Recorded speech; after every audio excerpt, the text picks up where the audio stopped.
What is going on, guys? This is another edition of the League Power Rankings with a twist, however, because we will not be doing a traditional Power Rankings video this week. What we will be doing is we will be doing an abbreviated Power Rankings, but we will be doing more of a season recap this week. We will be looking at several things. We're going to be looking at my 5 best and 5 worst draft picks of the season. I'll get into that later. We'll be getting into the top storylines from the season. I've got 5 big storylines coming up for what we're looking forward to. And then I'm also going to do a couple awards, some good awards, some bad awards. So we're going to have a bunch of different kinds of content coming your way. But it's going to be a little bit of a change of pace. I know things have maybe gotten a little stale at the power rankings. They come out, it's kind of a similar routine. So we're going to switch things up. We're going to give you a little bit better and a little bit more varied content here this week.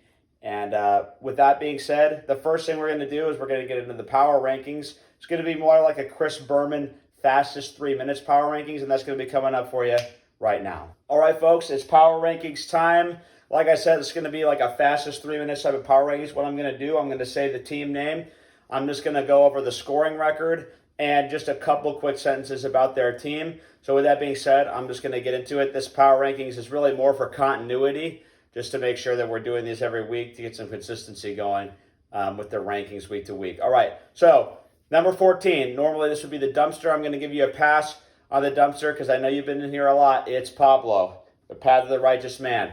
This is so easy. I mean, even though you did try your best to fuck me over last week and somehow out of nowhere scored over 100 points, your team is still dog shit. And it was a little bit of a fluky situation. Kamara had a good week against the Seahawks defense. I'm not really seeing this as a sustainable thing. I think this is a 1 week thing for you. Even Marquez Valdez-Scantling had a good game. How does that happen? You're 14th in scoring. You're last place. You're 0-5. Easy as you like. All right, moving on. Number 13. Hate to say it, but it's got to be Character Concerns FC. Your team is now 12th in the league in scoring, and this week was just an absolute nightmare again. This team is bottoming out. You and Gabo were both way down there. He saved you the embarrassment of being the lowest scoring team this week, but things are not going well. Your running back situation is particularly horrendous, and that's going to take a while to get you back going. All right, number 12, we have Cam Lautenschlager, hashtag MVPino. Well, that move worked. Got to give you credit. Your move for Gino worked. However, you're still 13th in scoring. You did end up losing the incredible Monday night comeback at the hands of JoJo, featuring Travis Kelce and Mahomes going off for 60 points combined. 4 touchdown catches for Kelce. That would have really helped you to get that win. With that loss, however, your season is now teetering on the verge of collapse. You haven't gotten consistent scoring, a lot of underperformers, and then you finally have a good week, and it still doesn't matter. You take an L. I guess the days of Lucky Cam may be coming to an end. All right, moving on in the rankings, we have number 11. Speaking of bad luck, we have Bad Luck Bates strikes again. That had to be brutal. That just had to be brutal to watch. Devontae Adams with 2 long touchdown catches. Daniel Carlson with the game of his life in fantasy, kicking all those field goals. And Lester's faith in the Raiders for once in fantasy was rewarded. Going on now, it looks like at 1-4, you're basically out of contention unless a miracle turnaround happens, even though you did actually have a good week this week. I know that's not really a good consolation for you, but hey, it is what it is. All right, moving on. Congratulations to our number 10 team, Super 8 JoJo. I knew you had it in you. I knew you had it in you. Your team is not bad. Your scoring rank is 7th. And Sean, by the way, you're 8th in scoring, so you're not doing too bad either in terms of that respect. 7th in scoring, middle of the pack in scoring, and you just picked up your first win of the season. That is incredible. Your points against continues to be staggering every single week, so that hasn't been helping you out. But your team is clearly just riding the Mahomes, Travis Kelce train. Tucker also helped you out on Sunday night a lot, so hey, maybe you guys can keep that going. Maybe not. We'll see. All right, moving on to number 9, our biggest faller of the week. It is the pullout game, Gabo McGregor. Gabo, you were the lowest scorer this week with 63. Your scoring rank in the league is now 11th. Ooh, man, you are, 4 from the bottom here in terms of scoring.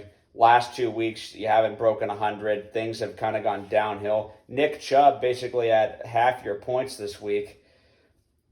The main issue, obviously, with your team is that you went too heavy on the Broncos offense, and now you're really paying the price. This is another team I've identified here at this, spot with 3-2, where you may be the one that kind of falls out of it here. We'll see. We'll see if you can get it back going. All right, moving on to number 8, we have Double D Cup.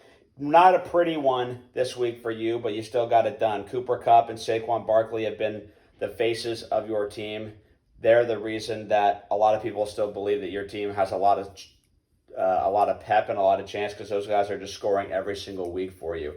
So with that being said, you move down a little bit just because we had a couple of teams really go off. Your scoring rank dropped down to 9th, so you're in the bottom half now in scoring. So I couldn't really move you up in spite of your win, but me and a lot of other people have been saying we think the roster there is actually pretty good. With that being said, we're going to be moving on. Number 7, Irish Car Bombs. And honestly, the name couldn't have been more accurate this week. Derek Carr and Devontae Adams getting you over the hump. Daniel Carlson, just as much as those two guys, with this incredible field goal kicking performance. You are now 6th in the league in scoring. The last 2 weeks have been really good for you, Lester. You're 3-2. And things are kind of trending in an upward direction. You've been riding the wave of Raiders' success, at least on the offensive side of the ball for the past couple of weeks. We'll see if that can continue, but for now, you're at the number 7 spot.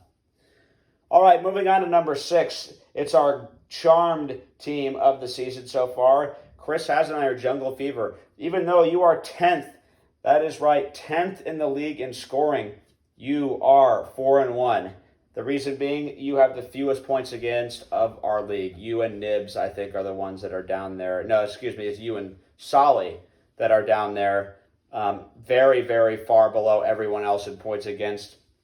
The difference between you and Solly, though, Solly's actually been scoring a lot of points, whereas you have really not. This 10th scoring ranking, I put you up here kind of ceremonially because of your record, but we're going to need to start seeing more scoring.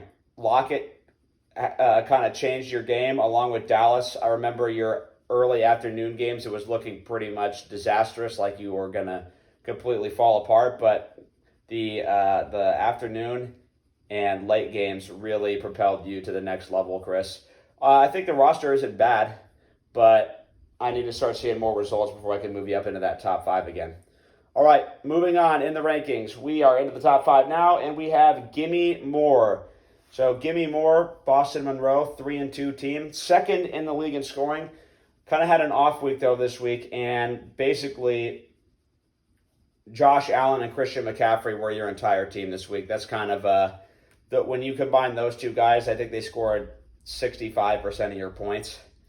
That is astounding, really. I think it's actually more. Yeah, those two guys went off for 67.9 out of your 94 points. So 2/3 of your points come from two guys. It wasn't an overall great week for your team, and you got bounced, so I had to move you down a little bit. But there's still lots of reason to believe that even though DJ Moore hasn't really been good, the rest of your team has been very solid. All right, moving on in the rankings. To number 4, we have the Best Team Revenge Tour. 3-game win streak. Did score very well. Recently, I'm up to 5th now in the scoring standings. I put myself up here. I got a little bit of a scare from Pablo this week, but in spite of Olave and T. Higgins both getting hurt, I still managed to put up very solid production. With those two injuries not happening, I probably would have been somewhere kind of near where Brennan was, up in the 120s, 130s type category. But for now, this is good. I like my team. Niners D and Jeff Wilson carried me this week. Went all in on the Niners, got rewarded. Justin Jefferson looks very good right now. So, hey, I'm very happy about it. I think there's a lot of reason to believe that I can finally break out and get into the playoffs this year. All right, moving on into our top 3. We have, Sorry Miss Jackson here at the fourth spot in the league at scoring. Not a great performance by you, so I had to move you down in the rankings. But Derrick Henry, the chances of you needing to worry about him for the rest of the year are going down. Henry has kind of asserted himself back as that dominant player. Lamar Jackson kind of had an off week this week. That's it's going to happen. But in spite of that, you still were able to pull off a win. Gabo got to talk shit about you, and you just said, "Hey, I'm gonna show you who's boss," and that's exactly what you did. All right, moving on now. Top 2 time. It is the fall of Brandon Niblock, white picket fence coming in at number 2. Hey, besides Breece Hall and Jalen Hurts, you really struggled a lot this week. Didn't break 100, and this time Brandon wasn't going to let you off the hook, and he basically had his way with you and destroyed you. So there's a reason you're number 2. You and me have the game of the week next week. It's going to be absolutely fantastic. Both of us have a lot of bye week issues, so that should make it even more interesting. So we'll see what happens in that game. We shall see what happens. And, of course, number 1 has to be 8-ball. Has to be 8-ball here. Nothing more to say. Last week, you had the second highest score and a close loss. This week, you had the highest score. Your team is really trending in a very positive direction. You have a couple, really should be 4-1. You're the top scorer in the league by a pretty wide margin now after this week. So there's no reason not to have you at number 1. You kind of went with this faith in the Seahawks offense with DK Metcalf, and is paying off. Josh Jacobs has been an animal. Josh McDaniels seems to have unlocked that Raiders running game at long last. So, hey, there's no reason not to put you at number 1. You're having a great year, and it looks like, by all indications, it's going to continue. Looking ahead to next week and looking at some of the matchups, you're playing against 8-ball is playing against JoJo. That should be a win for you as well. Obviously, I think the one that people are looking most forward to is Nibs and I's game. But there's a lot of good games on the slate for next week between a lot of good teams. Also, kind of the toilet bowl between Pablo and Ajit. That's kind of one that, just for laughs, we'll be looking at that one. All right, guys, that's going to do it for the power ranking segment in this video. We're going to be moving on. Next up is going to be the top 5 best and top 5 worst draft picks right now. All right, gentlemen, moving on. It's going to be the top 5 best and top 5 worst draft picks of the year. Now, when I looked at this, obviously, what I'm mostly looking at is the value that you got based on where the player was drafted. So, obviously, I'm not going to put, Justin Jefferson as a great pick because he's basically performing at where he was drafted and stuff of that nature. So we're going to get into it right now. As I always like to do, I like to start with a very negative take. So I'm going to go ahead and start with the worst draft picks. And I've got a couple of honorable mentions here. This is for you, Pablo. This is the part of the draft where I felt that you kind of put yourself in the toilet this year. So the honorable mentions are Zeke at number 40 and Jerry Jeudy at number 45. It was just a span of a couple picks there right in the middle that basically just tanked your entire draft. You took a worthless old Zeke that has not produced anything, and then you took Jerry Jeudy out of Courtland Sutton right after that, a guy that's not even a top 30 receiver right now on a very bad offense. If Kobe Bryant doesn't fall down and just let him score in week 1, he might not even be a top 40 wide receiver this year. So those were our honorable mentions. Without further ado, though, we're going to get into this list, starting at number 5. This one was a player drafted by, who drafted? Oh, JoJo. JoJo, you drafted this player, Allen Robinson. This pick is really shocking because he was the 79th overall pick. So you're not expecting a guy that's drafted that low to be on a list like this. But he is wide receiver 79 this year. There's almost 80 NFL players better at their position than Allen Robinson is right now. His fall from grace has been so dramatic this year.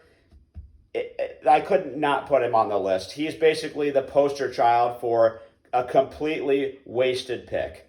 So that's why he's on there. Moving on to number 4. Sorry, Joj, I had to do it to you again. Najee Harris at 6th overall is my 4th worst pick of the year.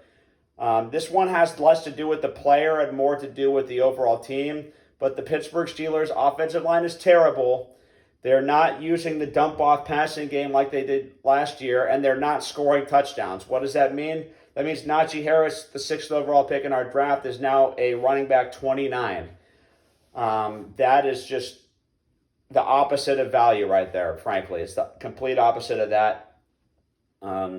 So it kind of explains your 1-4 start. You have a lot of good players on your team, but you have these 2 albatrosses in your draft that have completely bombed, and that's why you just haven't been able to quite get over the hump a lot of times this year. Moving on to the 3rd worst pick, this is going to be one on me. Kyle Pitts, 33rd overall pick in the draft. He's currently ranked at the tight end 25 spot. Hard to believe that there's 25 tight ends better than Kyle Pitts. Of course, this also factors in that he was injured last week, but still, I think we can all agree, and I will admit it, Kyle Pitts hasn't played very well. He has been bad. Now, is it Kyle Pitts? To me, no. To me, it's the Falcons and their pathetic scheme and terrible quarterback play that has caused Kyle Pitts to kind of fall by the wayside. And you see this a lot with bad teams. They don't use their best players. Drake London and Kyle Pitts are the best guys on that Atlanta offense, and they barely ever see the ball, especially Pitts. So when you factor those things in, you get a top 5 worst pick in the draft. And luckily, I've been able to mostly overcome it, but I need Pitts to start heating up for sure. Number 2, these last 3 are kind of surprising because all 3 of these worst picks are on winning teams. But the number 2 spot had to go with DJ Moore here by Boston ESPN algorithm. Whoever you want to give credit to this one to. Boston, you may want to just distance yourself from this pick. DJ Moore, taken 31st overall. He is the wide receiver 47 right now. And for a guy that's been so consistent over the years, it's really been staggering to see how much he has dropped off. He has done next to nothing this year. He's had one game, I think, with double-digit points. The rest of the games, he's been terrible, was absent pretty much completely again last week. Boston's had a lot of good draft picks. DJ Moore hasn't been one of them. And finally, I think this is one a lot of people saw coming for the absolute worst draft pick of the season. We had to go with Cam Akers. Cam Akers for the Rams. Very simple. Nate, you drafted him. Luckily, you got kind of a later round pick with A.J. Dillon that's kind of working out, and you had a lot of depth later on. Devontae Smith is another later round guy that you got. But Cam Akers has been completely bullshit this entire year. Took him at the 30th overall pick. He is a running back 55 right now. Even Darrell Henderson, who went in the triple-digit picks, is ranked significantly higher than Cam Akers right now, and he even hasn't had a good season. So really, really bad Cam Akers pick there. Luckily, you've been able to overcome it. Interesting kind of trend. Our worst picks have come from some of the best teams in our league, but we'll see if these teams kind of fall off because of those picks or if they're able to rise above them. With that being said, we're going to now go to the best picks. This is going to be my top 5 best picks of the draft. There's a couple in here that are different than others, and I'll get into that in just a sec. But the first one I'm going to go to, the number 5 best pick of the draft, Nick Chubb. So Nick Chubb, you got him, Gabo, you got him at 14th overall, so he's a first-round pick. I remember I was vocally criticizing this pick. Clearly, I was wrong. He is the running back 1 right now. The fact that you were able to wait and then take a guy that a lot of people might have seen as a reach, but he's actually just a complete steal. That's kind of the hallmark of a great pick. Because the ESPN rankings had him somewhere in the 30s. The ESPN had him ranking in the same vein as like a Cam Akers type. And to get a guy that just dominated the league and basically has carried your team through the first 5 weeks of the season, that's a great pick, Gabo, so congratulations on that. Our number 4 best pick, kind of in the same vein, a guy that has just set the league on fire the last 2 weeks, Josh Jacobs by Big Beat Manifesto, Brennan. You got him 41st overall. That's what makes this Zeke pick also even worse that I talked about earlier. Zeke goes at number 40, and then Josh Jacobs goes at number 41. Now, the first 3 games, Josh Jacobs was frustrated because he was being very efficient, but he wasn't seeing the ball. A lot of other running backs, a lot of passing game stuff.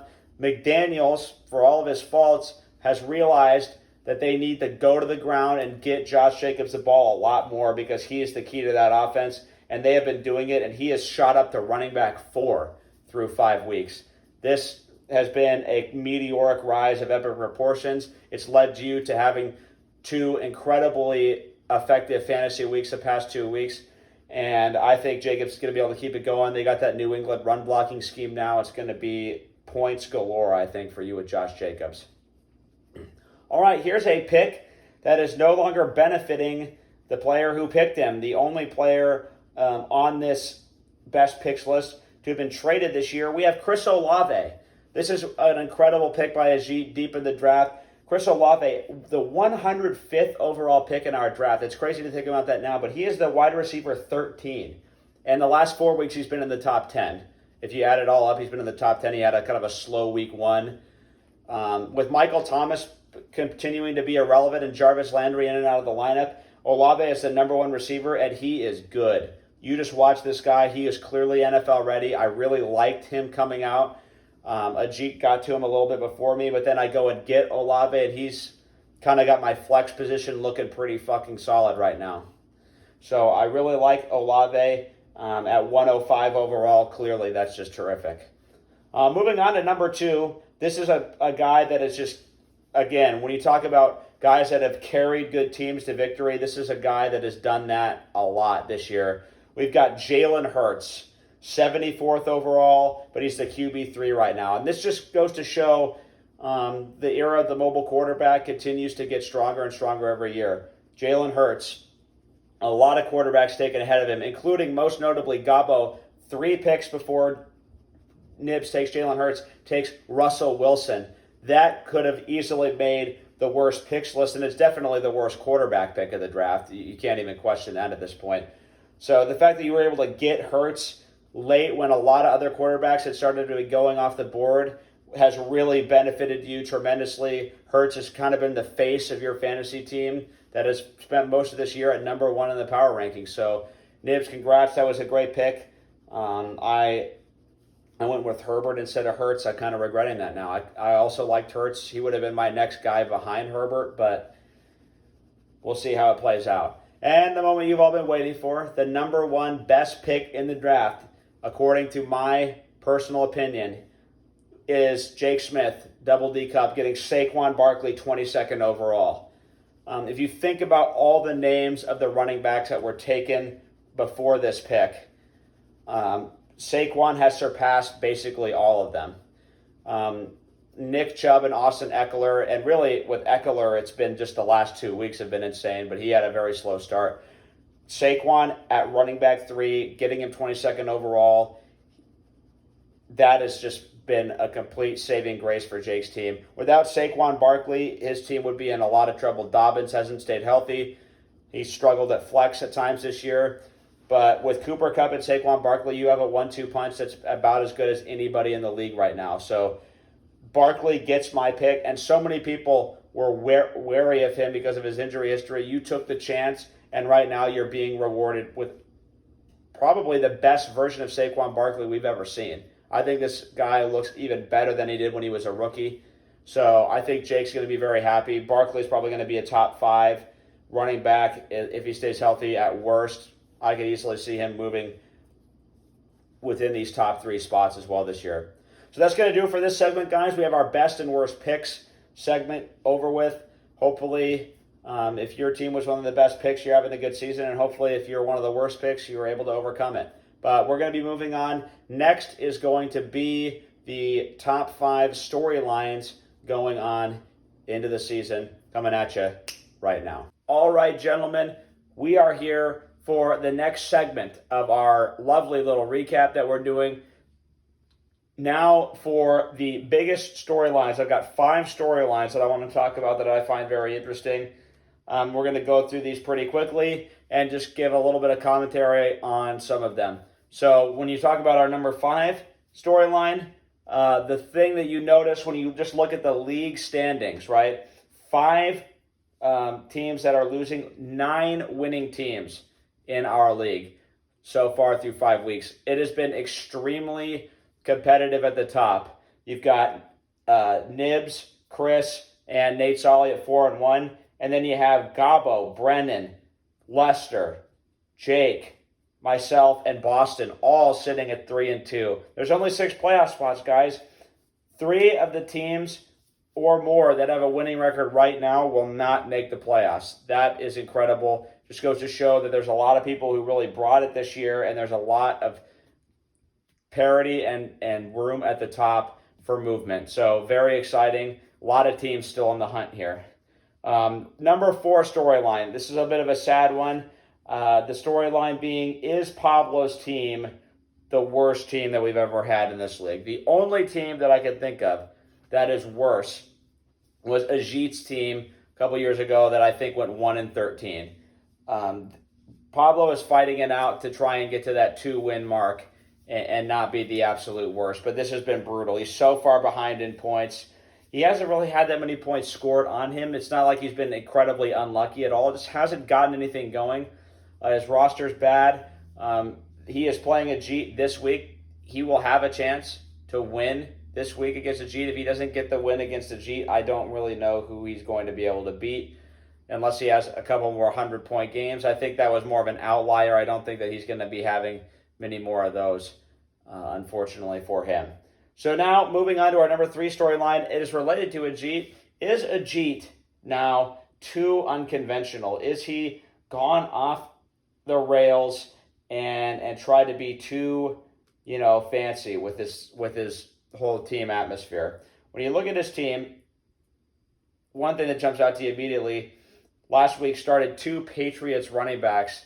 You never see that. And even though one of them did well, it's just not a good sign when your team doesn't have multiple running backs that you can use for different teams. When you look at his overall team building, he actually had a solid core with Tyreek Hill, Jamar Chase, and then Chris Olave, who is now turning into an excellent player. But then he trades Olave away for a couple of rentals. I mean, some of these unconventional strategies that Ajit's pulled off, it hasn't really translated to wins the past few years. Is it time for Ajit to go more of a conventional path? Maybe a little less Chip Kelly and a little bit more Marty Schottenheimer is what's needed from Ajit here, but we will see. Our second storyline, just a general kind of question that kind of relates back to my first one. Which of these top teams is going to fall off? All of these guys can't stay up here. When you look at the standings, there's just no way.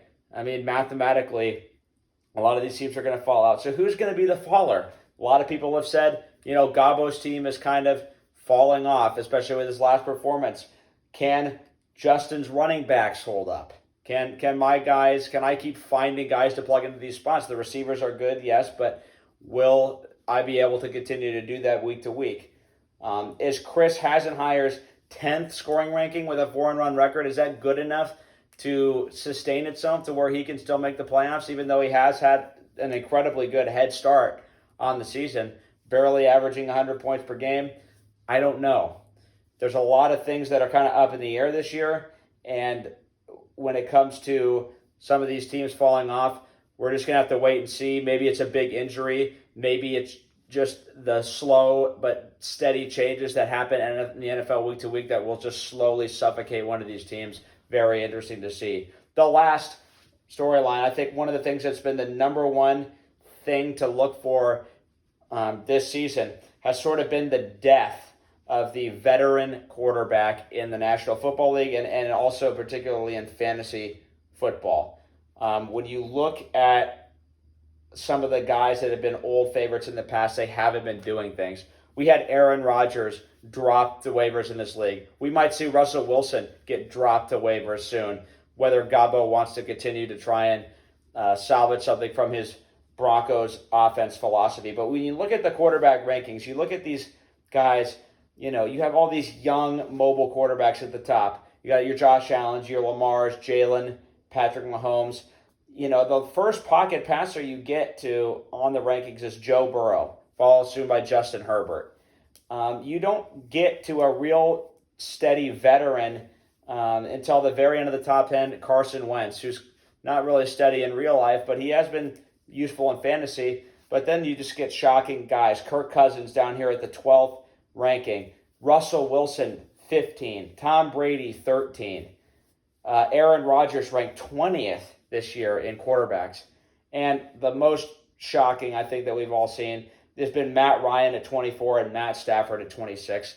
Guys that have been fantasy relevant quarterbacks for years that have just completely fallen off a cliff. None of these old favorites are even inside the top 10, really.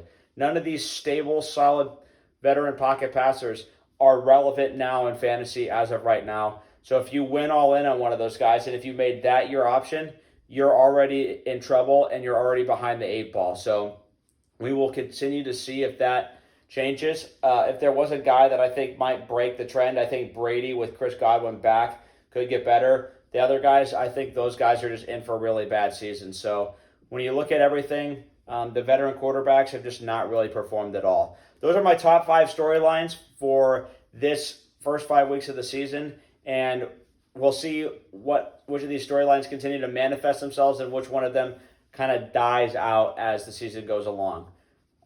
With that being said, we're going to move on to our final segment of this, which is going to be the weeks 1 through 5 awards for our fantasy football league season. Some of these are going to be players, some of these are going to be managers that get these awards, and some of them are going to be good and some of them are going to be bad. That's what I'll be coming to you right now. Gentlemen of the league, we are now ready for our final segment of the week. It's going to be the mid-season awards. Mid-season, third of season, whatever you want to say. Mid-season awards. We are going to go ahead. How many awards do we have here? 8 awards. 8 awards. 2 of them are going to be player awards. 6 of them are going to be league-based awards, so we'll get right into it. Our first award, the Fantasy MVP of the season. I didn't necessarily go for, when I looked at this, the number 1 player or whatever. I looked for somebody who was pretty much inextricably linked to their team's success. Truly the most valuable player. And there was no other conclusion to come to other than Nick Chubb. Nick Chubb is basically Gabbo's only chance to win every week. If Chubb kind of falters, Gabbo, his team really finds it hard to put up enough points. So Chubb, Gabbo goes as Chubb goes, basically. And that's going to be our fantasy MVP so far this season. Our rookie of the year, had to go with Dameon Pierce. Had to go with Dameon. I had a good feeling about him. He's had 3 really good weeks. He's now crept actually into the top 10 in fantasy rankings this year at his position. He's at number 10 running back right now. So very solid by Dameon Pierce, a Texans rookie. Basically, he's the only pulse that offense seems to have most of the time. So you have to give him the Rookie of the Year award.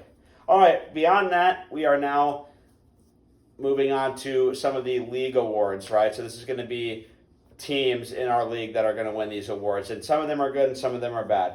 All right, first award, we have what I like to call the Fairy Godmother Award. This is the award for the team that has been magically able to avoid all the points this year. It goes to Chris. Chris has the fewest points scored against.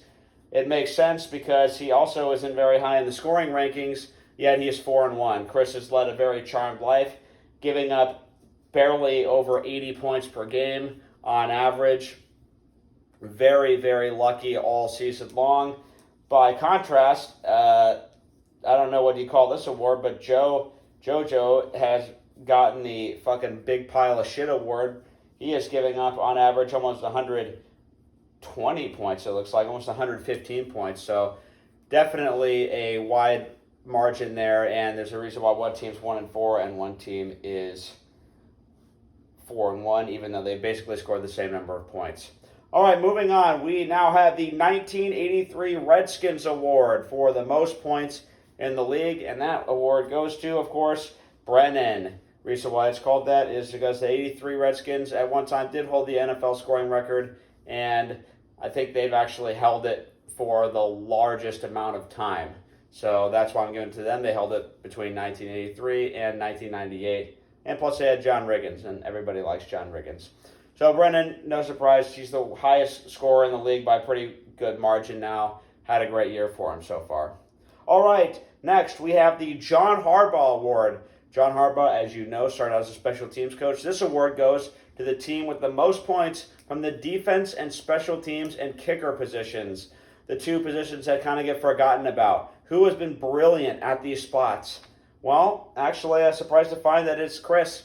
Chris Hasenheier, Jungle Fever, has the most points from the kicker and defense spot on the season. I added this up. A couple other teams that were high in the rankings, myself, Lester, were both high in the rankings, and Brennan was almost able to catch Chris, but not quite. So those were the awards. Interesting to note, Jake Smith has the lowest amount of points from kicker and defense. He's averaging about 11 points per game from both of those spots combined. So basically 5 points from each. That's really, really bad.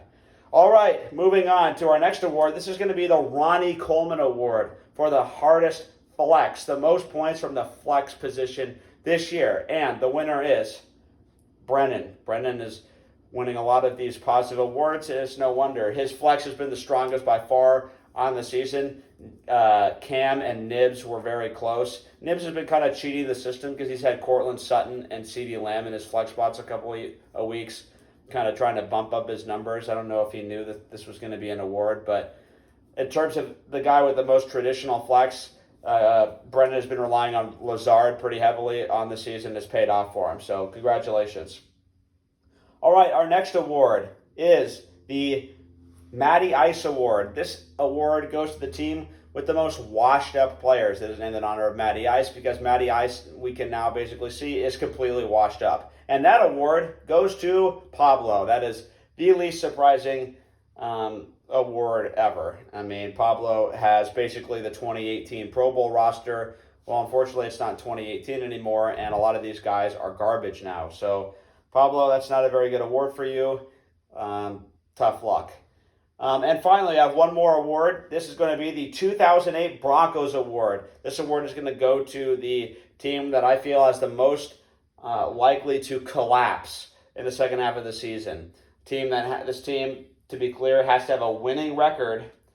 Has to have a winning record at the time that this award is handed out. And my pick is going to be Gabo. Okay, it's no secret I didn't like Gabo's team very much when he drafted it, and now he's starting to show some signs of weakness. He's relied too much on the Broncos offense. I think it's going to cost him in the end. This award, by the way, called that because, if you guys don't remember, the 2008 Broncos had a 3-game lead in their division with 3 games to play, and then went on a 3-game losing streak and lost their division on the last day of the season. And then Mike Shanahan got fired. So it's a collapse so bad that your coach gets fired. That automatically has to be one of the worst of all time. So I've given it to Gabo.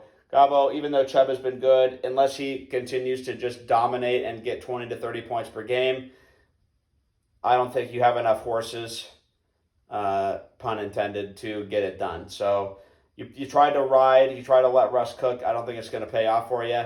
That's it for the award section of this video. I think we'll come up with a combination of some of the same awards and some of the and maybe some new awards as well when we do the next iteration of this. All right, folks, that's going to wrap it up. The awards are done. This is going to be the ending of the video. So hopefully you guys liked it. I was hoping to do something a little bit different this week. I think we accomplished that. And we'll see what happens. We'll see. A lot of trades have been happening recently. We'll see if any of those trades really influence a lot. But next week, expect just a kind of a regular power rankings video with a little bit more in-depth analysis. All right, that's going to do it, folks. Peace out.